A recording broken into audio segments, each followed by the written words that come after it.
শুরু করছি। আমি আজকে ওয়েস্ট বেঙ্গল বোর্ডের ক্লাস 12-এর বাংলার সিলেবাস থেকে দ্বিতীয় যে কবিতাটা মানে শিকার জীবনানন্দ দাশের লেখা সেটা নিয়ে একটু আলোচনা করব। একদম টেক্সটে যাওয়ার আগে আমি একটা জিনিস একটু বলে নিই, সেটা হচ্ছে এই কবিতাটা দুটো কাব্যগ্রন্থে সংকলিত হয়েছিল, দুটো ভিন্ন প্রকাশনী থেকে।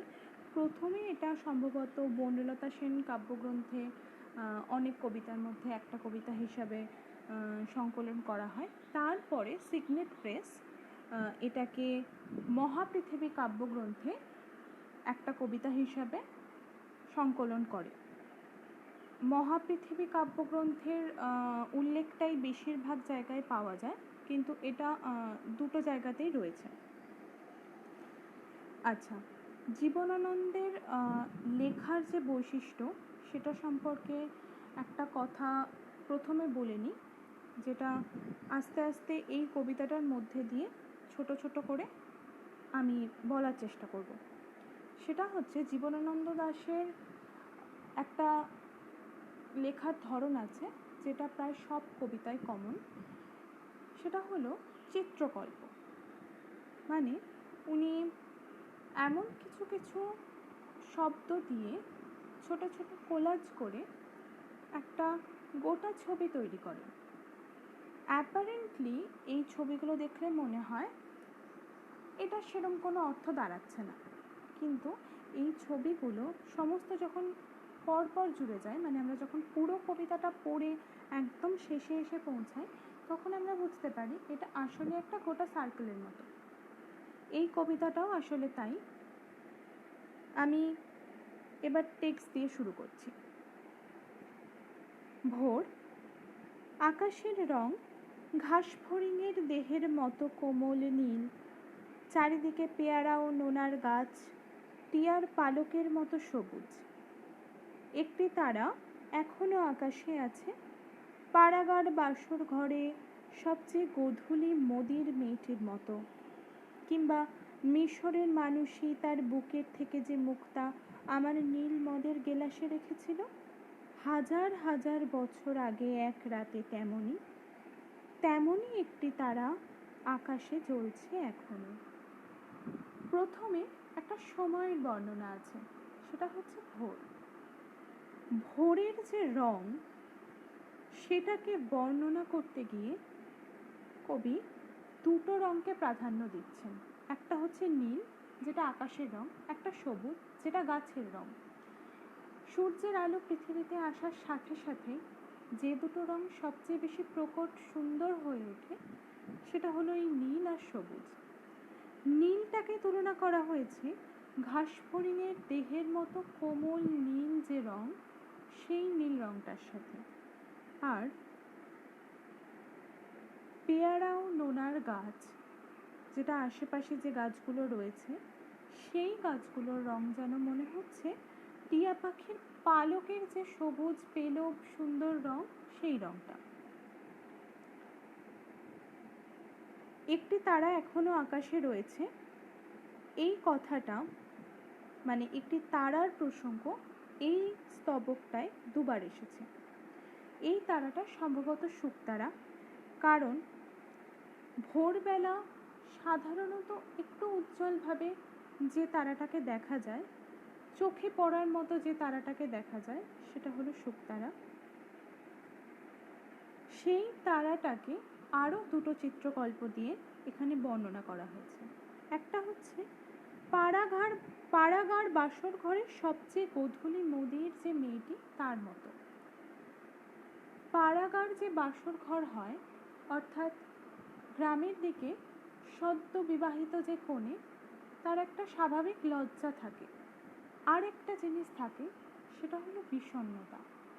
তার এই যে শৈশব, তার কৈশোর, তার যাবতীয় যা কিছু স্মৃতি, সেই সমস্ত স্মৃতিকে ফেলে চলে যেতে হয় নতুন জীবনে। সেই জন্য একটা বিষণ্ণতা থেকে যায়, একদিকে লজ্জা আরেকদিকে বিষণ্ণতা। সেটার সাথে যেন ওই শুকতারাটার একটু মিল রয়েছে। আর একটা হচ্ছে মিশরের মানুষই তার বুকের থেকে যে মুক্তা আমার নীল মদের গেলাসে রেখেছিল। এটার মধ্যে দুটো চিত্রকল্প আছে। একটা হচ্ছে বুকের থেকে যে মুক্তা, সেই মুক্তা, আর একটা হচ্ছে নীল মদের গেলাস। বুকের থেকে যে মুক্তা, এই মুক্ত সম্ভবত সবচেয়ে অমূল্য একটা জিনিস। সেটা হচ্ছে সেই মানবীর প্রেম।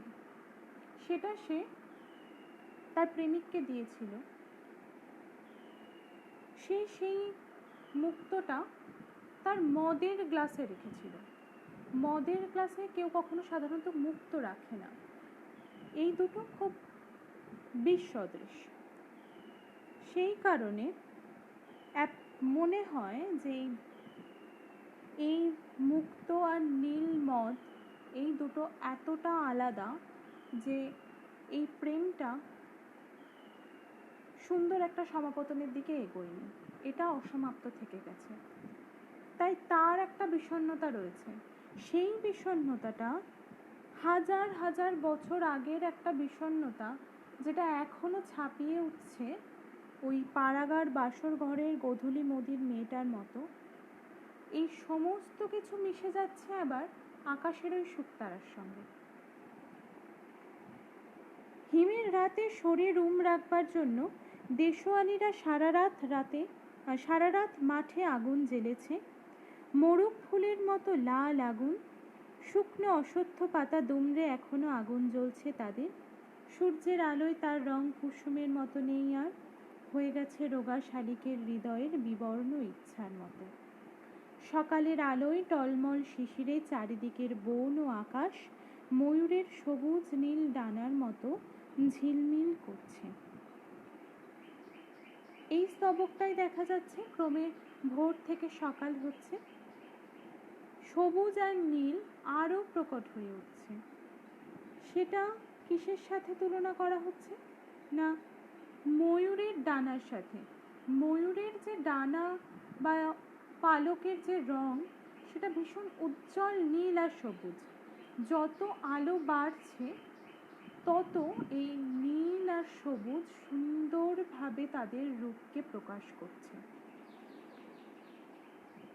হিমের রাতে, এটা সম্ভবত শীতকালীন একটা ভোর, শরীর রাখবার জন্য দেশওয়ালিরা সারা রাত মাঠে আগুন জ্বেলেছে। অর্থাৎ এই আগুন জ্বালাটা তাদের প্রয়োজনীয়তা। তাদের হয়তো অতটা শীত পোশাক নেই, কিংবা শীত এতটাই তীব্র যে বাইরে থেকে উষ্ণতা নেবার জন্য তারা বিভিন্ন কাঠকুটো, শুকনো অশ্বত্থ পাতা ইত্যাদি দিয়ে আগুন জ্বেলেছে। সেটা যখন প্রথম জ্বালা হয়েছিল তখন তার রংটা খুব সুন্দর একটা লাল ছিল, যেটা মোরগ ফুলের মতো রং।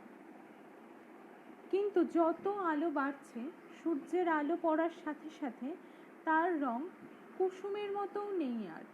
ডিমের কুসুমের যে সুন্দর গাঢ় একটা কমলা রং, সেটাও আস্তে আস্তে যেন ওই আগুনটা থেকে চলে যাচ্ছে। মানে আগুন যত স্তিমিত হয়ে আসছে তার সাথে সাথে তার রংটাও ফেড হতে থাকছে।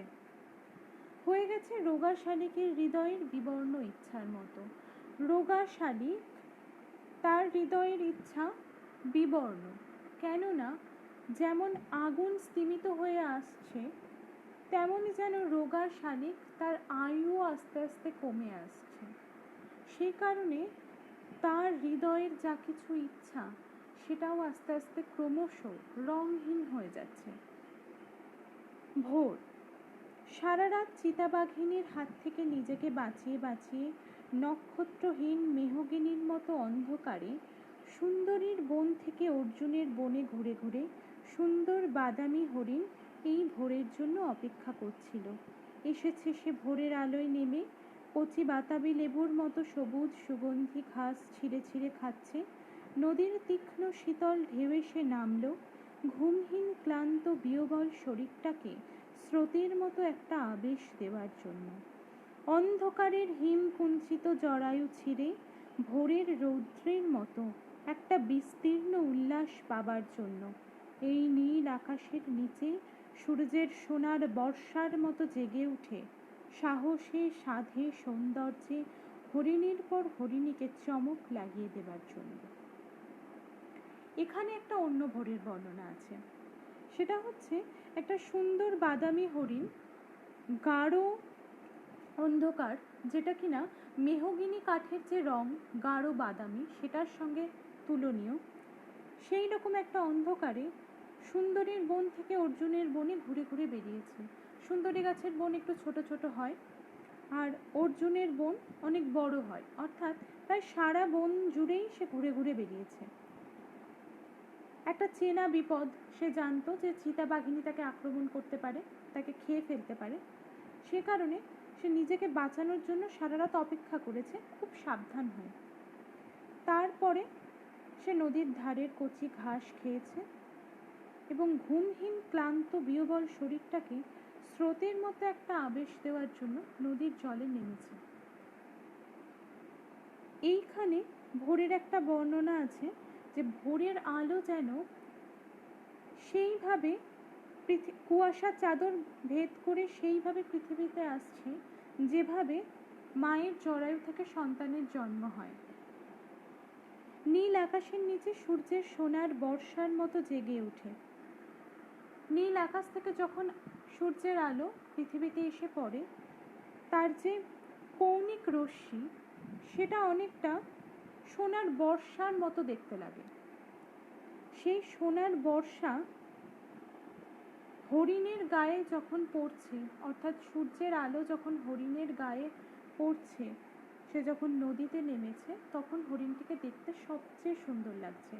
তারও ইচ্ছা হচ্ছে হরিণীর পর হরিণীকে, অনেক সঙ্গিনীকে সে যেন চমক লাগিয়ে দিতে পারে, এতটাই সুন্দর দেখতে লাগছে তাকে। একটা অদ্ভুত শব্দ, নদীর জল মচকা ফুলের পাপড়ির মতো লাল। আগুন জ্বলল আবার, উষ্ণ লাল হরিণের মাংস তৈরি হয়ে এলো। নক্ষত্রের নিচে ঘাসের বিছানায় বসে অনেক পুরনো শিশির ভেজা গল্প, সিগারেটের ধোঁয়া, টেরিকাটা কয়েকটা মানুষের মাথা, এলোমেলো কয়েকটা বন্দুক, হিম নিষ্পন্দ নিরপরাধ ঘুম। বলাই বাহুল্যই অদ্ভুত শব্দটা ছিল বন্দুকের গুলির, যে বন্দুকের গুলিটা হরিণটাকে হত্যা করল।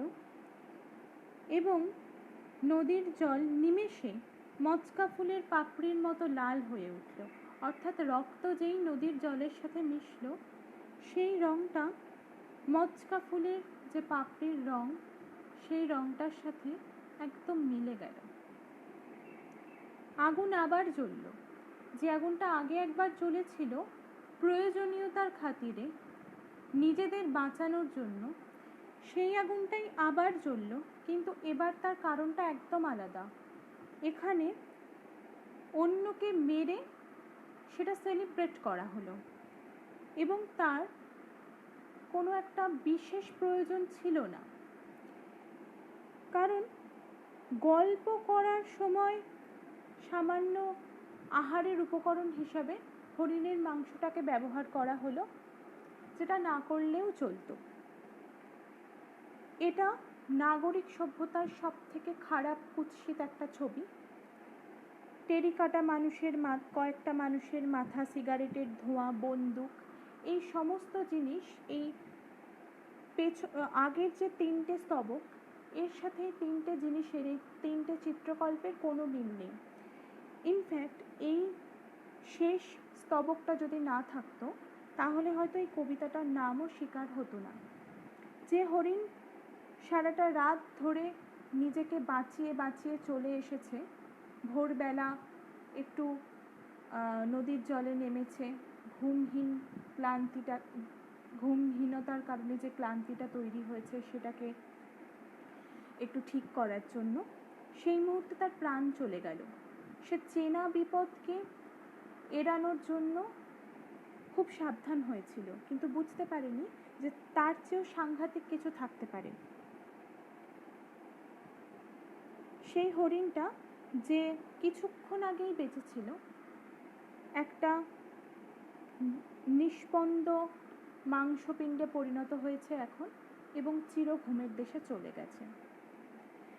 এটা শুধুমাত্র একটা হরিণ শিকারের গল্প নয়, এখানে আরেকটা জিনিস খুব প্রচ্ছন্নভাবে বলা আছে, সেটা হচ্ছে এই 3টে স্তবকে খুব সুন্দরভাবে একটা প্রকৃতির বর্ণনা ছিল।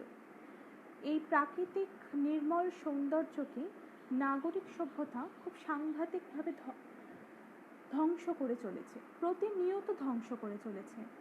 সেই জায়গাটা এত আচমকা, এত সাংঘাতিকভাবে চলে আসে যে আগের পরিস্থিতি বা আগের সময়ে বিন্দুমাত্র তার কোনো আভাস থাকে না যে সেটা নষ্ট হয়ে যেতে পারে এক নিমেষে। এই হরিণটার ক্ষেত্রেও সেটাই হয়েছিল।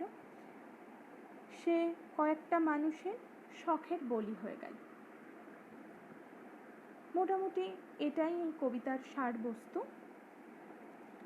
এছাড়া আমি যে কথাগুলো বললাম, পরে তোমরা যারা এটা দেখছো তারা যখন পরে কবিতাটা পড়বে, প্রত্যেকটা লাইনের সঙ্গে একটু রিলেট করার চেষ্টা করবে। একটা ছবি তৈরি হবে, যে ছবিটা তৈরি হবে দেখবে যে সেই ছবিটার সাথে কবিতাটা খুব সুন্দরভাবে মিশে যাচ্ছে।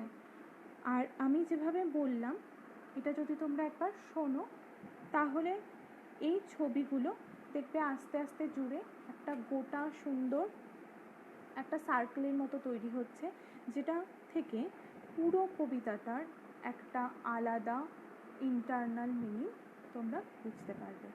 Thank you.